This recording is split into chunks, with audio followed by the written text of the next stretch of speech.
Hey guys, in this video, I'm going to cover how to actually get rich using this framework. All right, so without further ado, let's get into the video. All right, so this is how to actually get rich, a framework for building wealth. Well, it's the framework that I've been using. Here's what we're going to be covering: my results following this framework, a walkthrough of the framework, and important next steps. So quick disclaimer, I am not a financial advisor, financial planner. Those are people you should probably talk to. I'm just some dude on YouTube. Please do not sue me, bro. Here are my results using this framework. So I'm going to pull up Google, and this is it right here. So as you guys can see, this is a live website. You know, there's nothing. This isn't a screenshot. So I'm going to click on net worth and kind of show you from 2016.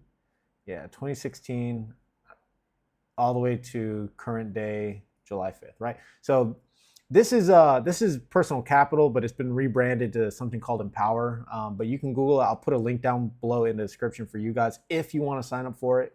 All right, it is a neat little tool, but you will kind of get bombarded here and there from the financial advisors, planners, things like that. But it's still a very useful tool, and it is free. All right, so here is kind of my financial journey, right? This is me. I started really investing in or trying to learn how to invest back in 2016, like late 2016. I'm talking like October, November timeframe. But I didn't really know how to, right? And then I slowly started learning. I was making money, slowly started learning. Then I started investing. And then it wasn't until about 2018 is when I actually started tracking my progress, right? All of 2017, I was basically learning in the books, watching podcasts, YouTube videos, all that stuff, right? And then slowly like dabbling here and there. But this is it, right? This is my financial journey. My net worth is $655,000, but I have assets valued upwards of $726,000, right? These are my results using this framework that I'm about to show you. And if you follow this framework, I promise it will work for you, all right? If you follow it down to its core, okay? So what does that framework actually look like? Well, here it is, right? This is the wealth, this is the wealth building framework, all right? It is not fancy. It is not, some crazy thing. It is very basic. So let me explain. So we all start off working a job, right? We have what is known as active income, right? This is some, a job. Maybe you're contracting. Maybe you got a side business, whatever it is, right? This is what we know as active income. We have to work, trade time and hours for money.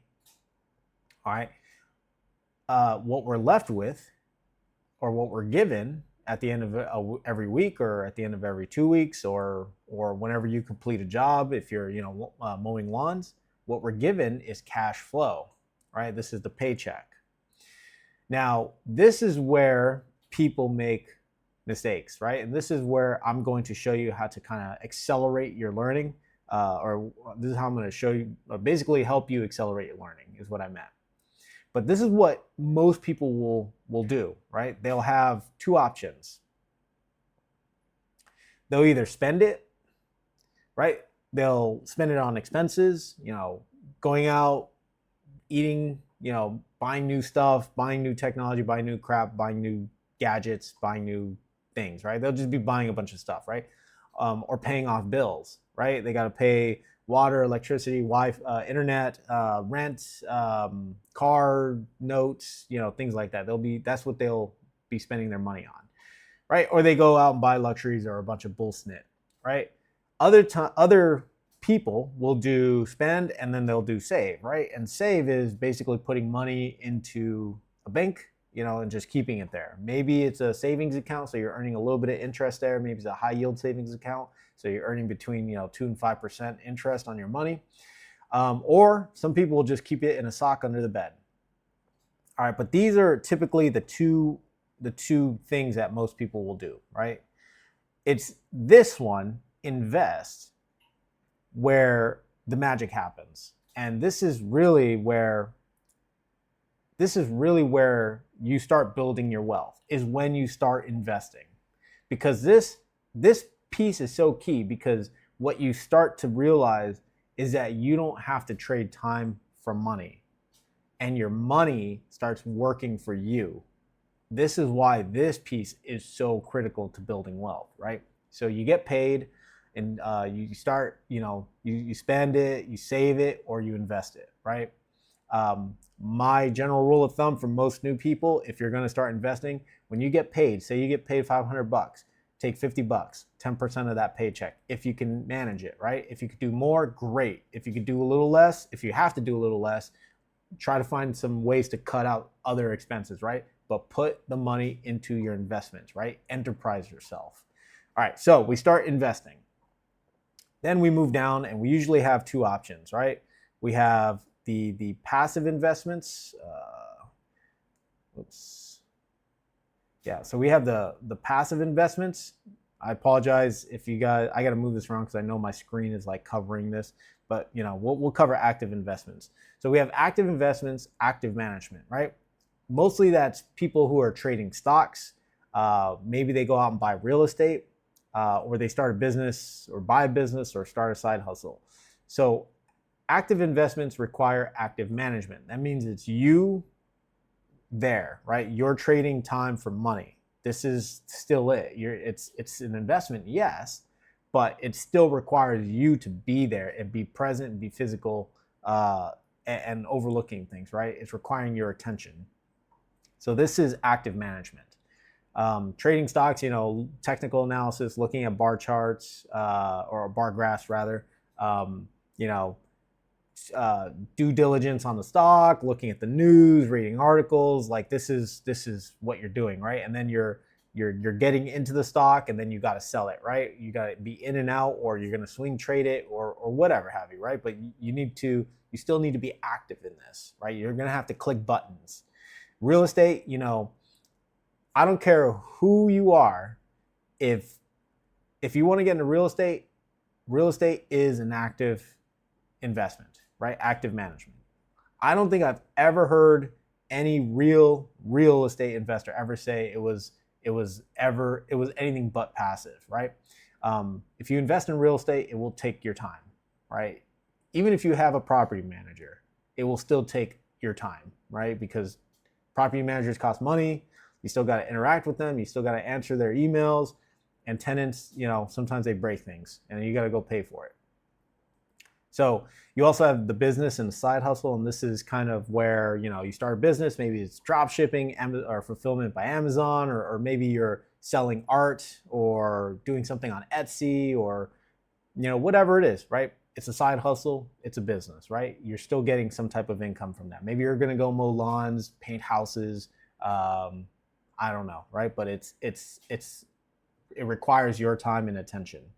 So we also have passive management and passive investments. Now, this is where I'm primarily focused in. I sold all my properties and moved them all into passive investments because I wanted passive management. I didn't want to be involved in a lot of the day-to-day stuff, right? But we have stocks, ETFs, REITs, bonds, real estate syndications, and crypto. And this list is not exhaustive for either. These are just examples, right? So for stocks, the most work you'll do is going to be on the front end, right? And then maybe once a quarter, or, reading articles here and there. But, for the most part, it's a company that's just going to do its thing, right? Let's take Apple, for example, and I cherry picked it, right? But let's say you want to invest in Apple. You read a lot of articles, you see they're doing great, you look at their financials, their investor presentation, you're reading more about them on Seeking Alpha, really good company, you have Apple products, you love Apple products, you're a diehard Apple fan, and you're like, hey, I want to own some Apple stock. So you go out and purchase a stock, right? From there on, you're not really doing anything. You're not involved in the day-to-day, you're not actively managing it, you're not dealing with it, right? It's just the company is taking care of itself. It's just doing its thing.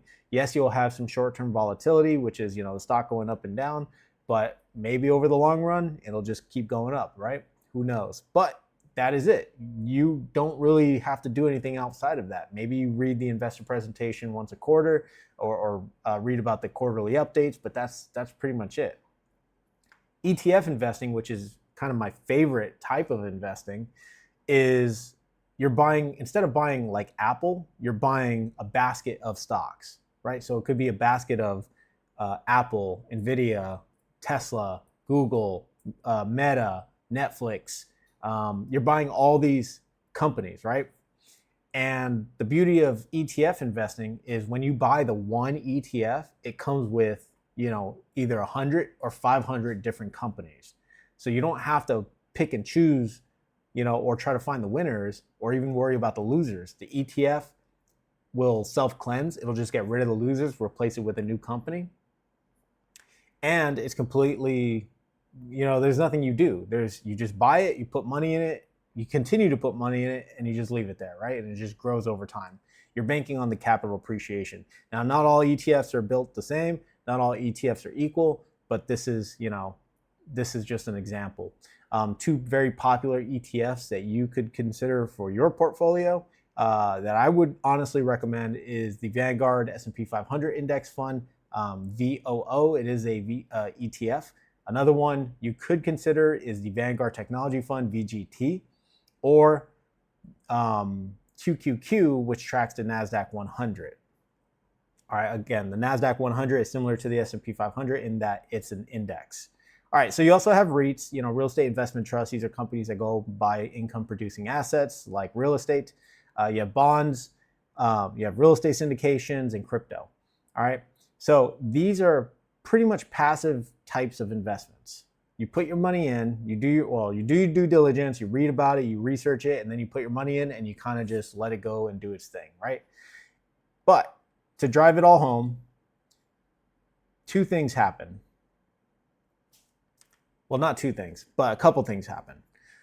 Your active investments, they're going to pay you money, right? Whether in the form of a profit, in the form of, revenue or sales or, rent or cash flow or profit from trading stocks appreciation, right? Capital gains.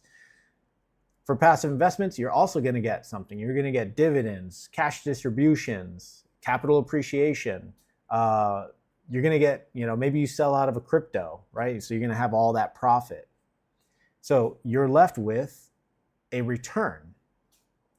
Now, this is the most important part, right? This is the most important part, because if you have a return, instead of going out and spending it, right, or saving it, and this is where it trips up a lot of people, trips up a lot of investors when they have a windfall, like a huge capital gain event. They go out and spend it, right? They go buy the car that they always wanted, or whatever it is, right? They instead of ordering a filet mignon, now they're ordering 2 ribeye steaks or something, right? Or they go out and buy the newest iPhone or the newest Samsung, even though they have a working phone and it's only like a year, maybe 2 years old, right? What I have been doing and what I recommend you do if you're going to be following this framework is you take this return, because now this return has been turned into passive income, right? This is what you're not working, you're not trading time for hours here. So this is coming from investment income. So you have passive income. Now, passive income should be reinvested back into the portfolio. So this is why you're going to have passive income. You're going to have the cash flow. You put it back into your investments, and you invest in either back into the business, buying more stocks, buying more real estate, or you invest into passive investments like stocks, ETFs, REITs, bonds, syndications, or crypto, right? And they're going to pay you again. And then you're going to go up the framework all the way to the top. Cash flow, back into invest, and then so on and so forth, right? So your money is making you money that makes you more money that you use to reinvest to make more money so you can buy more shares or buy more whatever so you can make more money, right? This is a cash machine, right? This is a cash machine. This thing is just pumping out money for you, and you're not trading your time for it. You're not working hard for it. Right?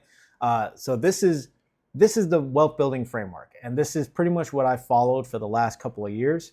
And this is what got me my results. All right. So uh, we already talked about the framework. So here are some important next steps for you to follow. You need to be consistent and disciplined when you're following this framework. And what I mean is, if you're going to follow this framework, set a number for yourself. Every paycheck, you're going to put X amount of dollars into invest, right? If you don't know how to invest, that's fine. That's okay. We can get you there. You can learn. You can read about it. You shouldn't invest in anything you're not comfortable with, right? So if you don't know what to invest or how to invest, then that is the start of your journey. You need to start there. How to invest, how to invest in index funds, how to invest in ETFs, right? Learn about real estate, but that is where you should start. But you have to be consistent and disciplined, all right? If you say you're going to do something, go out and do it. If you're going to be investing in the stocks or stock market, ETFs, great for beginners. Then start with, something like 10% of your paycheck. So if you make $500 every week, then that means $50 every paycheck goes straight into your investment fund, okay? I used to keep a bank account, like a spare bank account, and I would just put money into that, and then I would go out and buy stocks if I wasn't already moving from, my paycheck into the stock market already. So again, be consistent, be disciplined, all right? Even if you're like for index funds and ETFs, and even if they're dropping a little bit, you got to be disciplined. If you have a plan, keep investing, keep investing, keep investing, all right? Be careful with lifestyle inflation. This is a big one. If you're going to make more money, that doesn't mean you get to spend more money, right? Take that, throw it away. What you need to do is take that money and invest more money, right? So what happens, and what happened to me specifically, was as I started making more money, I started taking more expensive trips. I started going out, more to the clubs, the bars, buying bottle service, all that kind of stuff, right? You got to be careful with that. If you make more money, you need to be disciplined and consistent and invest more money, right? One of the biggest trip ups that I have seen is people will buy a lot of luxury items, right? They'll buy new watches, like $500-$600 watches, right? They'll be buying a lot of Gucci, a lot of Louis Vuitton, buying, brand new shoes every other week, and when it comes down to it, it's like, for what? To impress who? You can either look rich or you can be rich, right? And being rich requires delayed gratification. So be careful of lifestyle inflation. When you make more money or you get a windfall, or let's say, something happens, I don't know, maybe grandma passes away and she leaves you, a couple $1,000s, use that money wisely, invest it, grow it, right? Because that is the part of the wealth building framework. The money will work for you, it will grow, and it'll pay you. You need to also know what's important to you and then cut out the rest.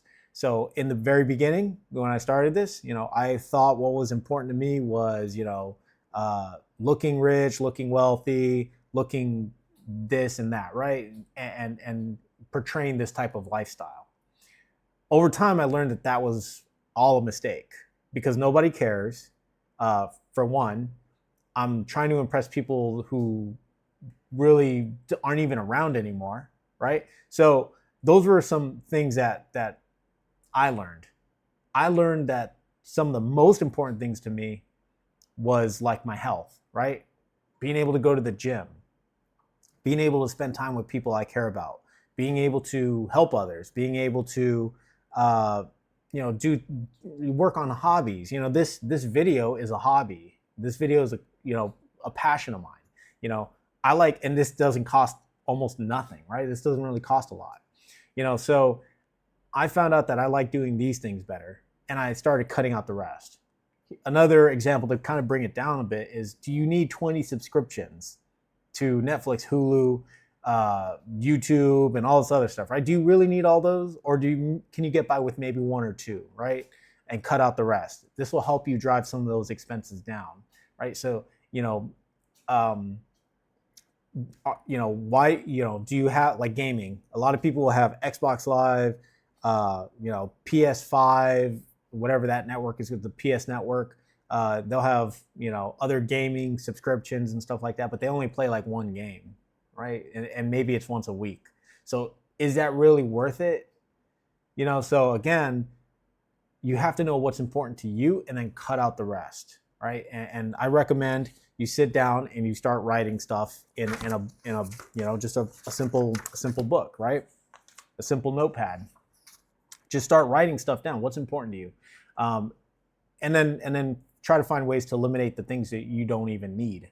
Like I did an audit for myself, and I looked at all these. I was getting charged they call them phantom expenses, right? I was getting charged all these phantom expenses for subscriptions that I don't even use anymore. And I was like, oh, it's only $2 here, $5 there, $10 there.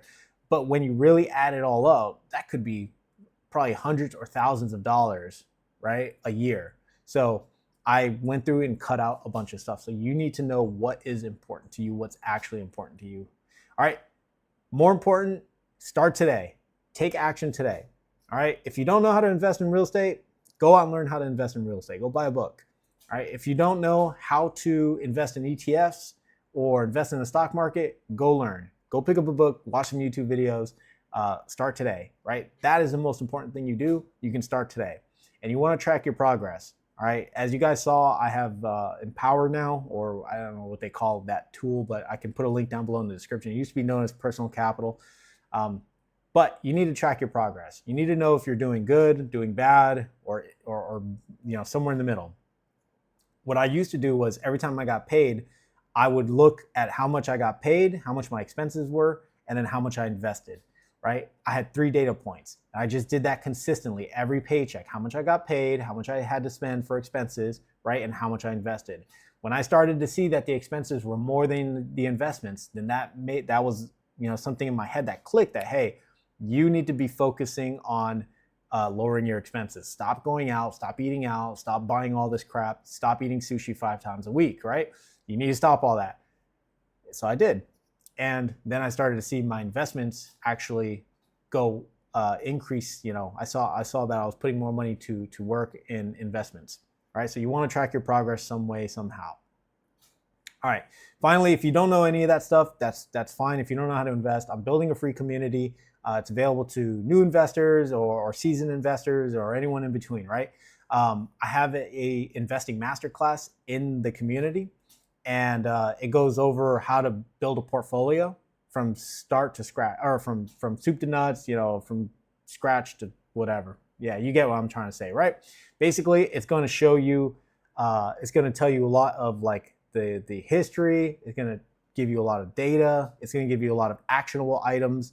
And I'm going to show you exactly how to build your portfolio and start investing in as little as 1 day. All right. So please, if that interests you, take a look at it. As the community gets bigger, I'm going to be doing a lot more coaching calls. And I will put the link down below in the description to that community. So without further, I have nothing else for you guys. Appreciate you guys watching this video. Hope it was valuable. I will see you guys in the next video. Peace.